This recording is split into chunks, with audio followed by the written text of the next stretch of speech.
Hello साथीहरू, के छ तपाईँहरूको हालखबर? आई होप सबैजना सन्चै हुनुहुन्छ होला भन्ने आशा गरेको छु। सो आजको ब्लग चाहिँ खासै स्पेसल त्यस्तो केही छैन। मेरो बिहानको रुटिन देखाउन चाहन्छु तपाईँहरूलाई। यहाँ चाहिँ मैले वर्कआउटहरू गर्छु सधैँ। सबैभन्दा पहिला चाहिँ हामीले वार्मअप गर्नुपर्ने हुन्छ, स्ट्रेचिङ गर्नुपर्ने हुन्छ होइन। पुरा शरीरको नसाहरू तन्काएर एकदमै शरीरलाई चाहिँ फुर्तिलो र गरुङ्गो भएको हुन्छ नि शरीर, त्यसलाई चाहिँ हामीले हलुङ्गो बनाउनुपर्छ।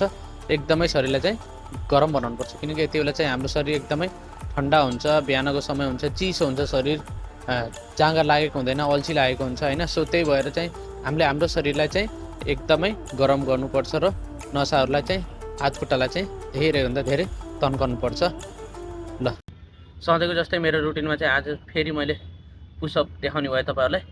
आज मैले पुसअपको धेरै त भन्न सक्दिनँ, 10 देखि 15सम्म मैले हान्दासम्म केही फरक परेन, तर 20-25देखि 35सम्म हान्दा चाहिँ मेरो हावा टाइट भएको थियो।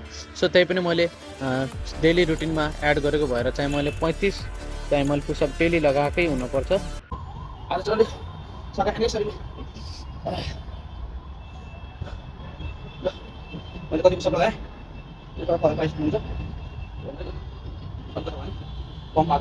पहिलो नम्बरमा रहेको छ स्क्वाड।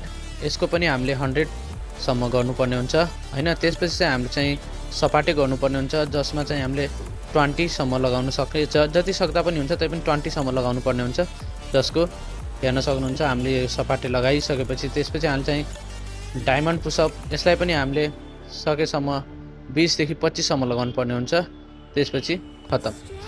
यसरी चाहिँ हामीले फुल बडी वर्कआउट गर्न सकिन्छ। यसलाई चाहिँ सपाटै भन्छ है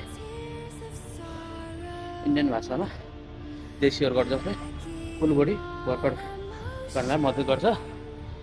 भिडियोलाई लाइक, कमेन्ट, सब्सक्राइब गर्नु होला। ल भन्नु होला त मेरो शरीरमा कतिको पम्प आएको छ अहिले यति बेला।